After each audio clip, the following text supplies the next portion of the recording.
Baik, selamat malam kepada Bapak dosen pengampu mata kuliah Studi Kelayakan Bisnis. Selamat malam juga kepada rekan-rekan Satgi. Di sini kami dari kelompok 8 akan memaparkan materi tentang menganalisa alternatif serta risiko investigasi. Di sini kami dari kelompok 8, sebelum ke materi, izinkan kami dari memperkenalkan diri terlebih dahulu. Saya Nimade Kartika Dewi, absen 18 sebagai pembicara satu. Kemudian teman saya Nimade Noni Damayanti, absen 3, kemudian sebagai pembicara 2, kemudian Ibu Tumega Yanti, absen 28 sebagai pembicara 3. Baik, langsung saja kami ke materi. Yang pertama ada ketepatan dalam memahami penilaian suatu usulan investasi dengan berbagai metode. Alasan utama mengapa orang berinvestasi khususnya saham adalah untuk memperoleh keuntungan. Suatu hal yang sangat wajar jika investor menuntut tingkat return tertentu atas dana yang telah diinvestasikannya. Tujuan investasi adalah untuk meningkatkan kesejahteraan investor. Kesejahteraan yang dimaksud adalah kesejahteraan moneter yang bisa diukur dengan penjumlahan pendapatan saat ini ditambah nilai saat ini pendapatan masa datang. Sumber dana untuk investasi dapat berasal dari aset-aset yang dimiliki saat ini ataupun dari tabungan. Metode penilaian investasi adalah suatu bentuk analisis untuk menilai daya tarik atau kelayakan sebuah investasi yang mencakup faktor modal, arus kas, profitabilitas, jangka panjang, dan periode investasi. Ada 5 metode penilaian investasi yang bisa dilakukan, yaitu yang pertama ada net present value atau NPV. NPV adalah metode penilaian investasi dengan mengukur selisih nilai presentasi saat ini atau present value dari arus kas yang masuk dengan nilai arus kas keluar masa mendatang selama periode tertentu. Yang kedua ada payback period atau PP. Payback period adalah metode penilaian investasi yang sederhana. PP adalah metode untuk menghitung waktu yang dibutuhkan untuk mengembalikan modal awal investasi. Hasil perhitungannya dinyatakan satuan waktu atau tahun atau bulan.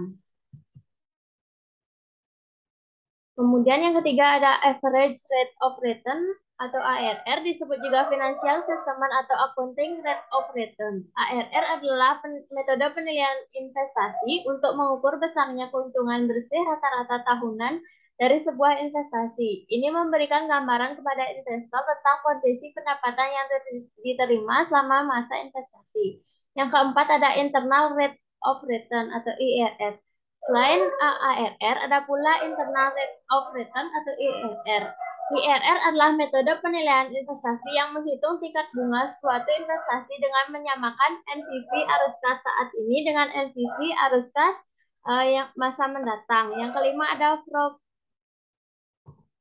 Profitability Index atau PI. Profitability Index adalah metode penilaian investasi yang dilakukan dengan membandingkan nilai arus kas masa mendatang dengan nilai pengeluaran investasi masa sekarang.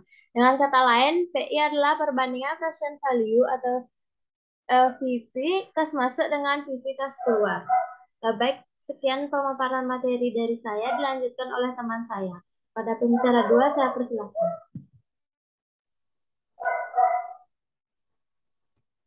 Baik, terima kasih atas waktu yang telah diberikan. Yang materi selanjutnya yaitu kelebihan dan kekurangan metode penilaian investasi. Dari kelima metode, NPV disebut sebagai metode penilaian investasi yang dapat memberikan hasil terbaik. Dengan metode NPV, nilai investasi masa depan bisa diukur di masa sekarang. Ini memudahkan untuk pengambilan keputusan terkait investasi tersebut. Meskipun begitu, metode penilaian ini adalah butuh perhitungan yang sangat teliti. Metode PI dan IRR juga merupakan metode yang baik, namun sayangnya memiliki banyak kekurangan. Misalnya seperti IRR yang tidak mempertimbangkan dana investasi yang nilainya berbeda-beda dan perhitungannya memakan waktu jika arus kasnya tidak sama. Yang selanjutnya yaitu ketepatan dalam memahami suatu risiko dalam investasi.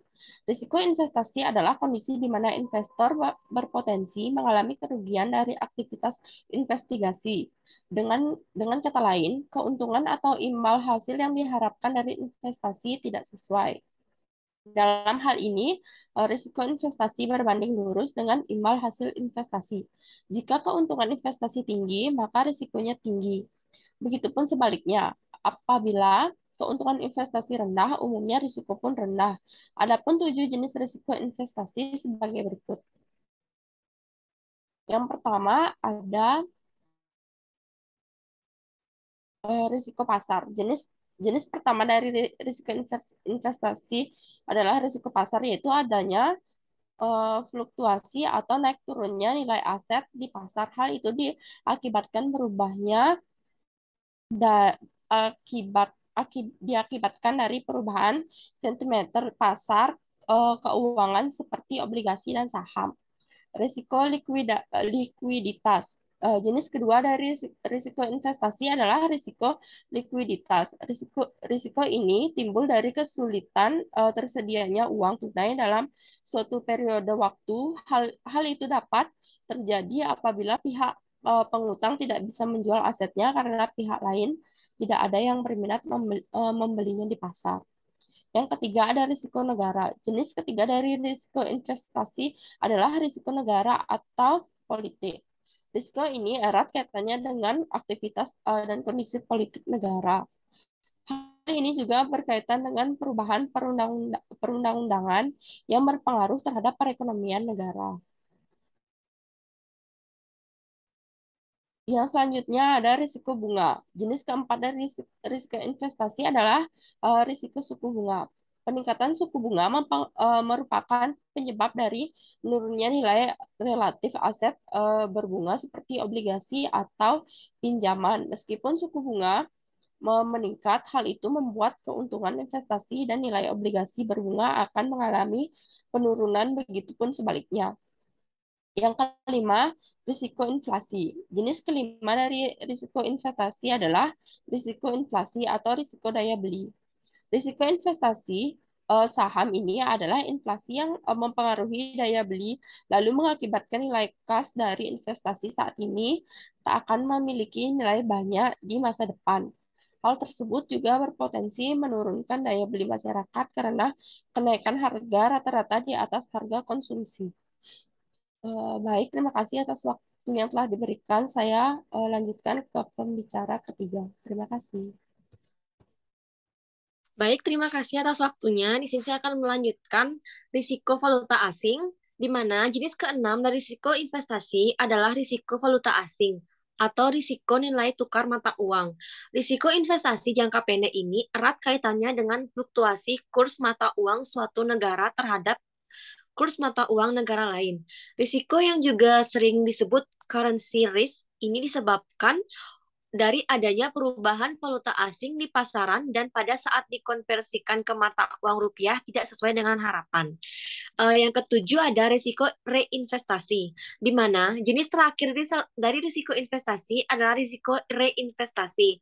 Risiko jenis ini terjadi saat pendapatan dari suatu aset investasi mengharuskan investor untuk menginvestasikan kembali aset tersebut.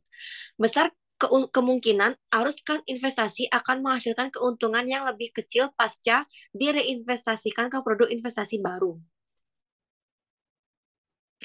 Selanjutnya, keuntungan atau return dan risiko investasi saling berkaitan. Bila return besar, maka risikonya pun akan lebih tinggi. Sebaliknya, jika return investasi kamu kecil, maka risiko yang kamu hadapi akan lebih rendah. Agar risiko tersebut dapat diatasi dan diminimalisir, lakukan 3 cara berikut. Yang pertama, menemukan target investasi, di mana sebelum berinvestasi disarankan untuk mengetahui banyak hal dengan menentukan target terlebih dahulu, mulai dengan menentukan jangka waktu investasi yang diinginkan, serta jenis investasi dan jenis risiko yang bisa dihadapi. Sebagai contoh, bila ingin berinvestasi jangka pendek dengan risiko yang minim, pilihlah reksadana. Instrumen investasi ini juga cocok dengan investor pemula. Yang kedua, rutin mengawasi investasi. Cara mengatasi risiko investasi selanjutnya yaitu dengan memegang penuh kendali atas investasi yang dilakukan. Investor bisa melakukannya dengan memonitor pergerakan investasi secara rutin. Tujuannya supaya tidak akan ketinggalan kesempatan menarik untuk mendapatkan profit lebih tinggi. Dan yang ketiga, waspada terhadap penipuan. Tidak sedikit investor yang terjerat investasi bodong. Agar terhindar dari penipuan tersebut, pastikan mengetahui apakah lembaga keuangan atau perusahaan tempat ingin berinvestasi sudah memiliki legalitas yang jelas. Tak kalah pentingnya, yaitu perusahaan tersebut haruslah memiliki izin resmi dari Bapepti dan Otoritas Jasa Keuangan atau OJK. Baik, sekian pemaparan dari saya. Selanjutnya, saya kembalikan kepada moderator. Terima kasih. Baik, sekian pemaparan materi dari kelompok 8. Kami ucapkan terima kasih.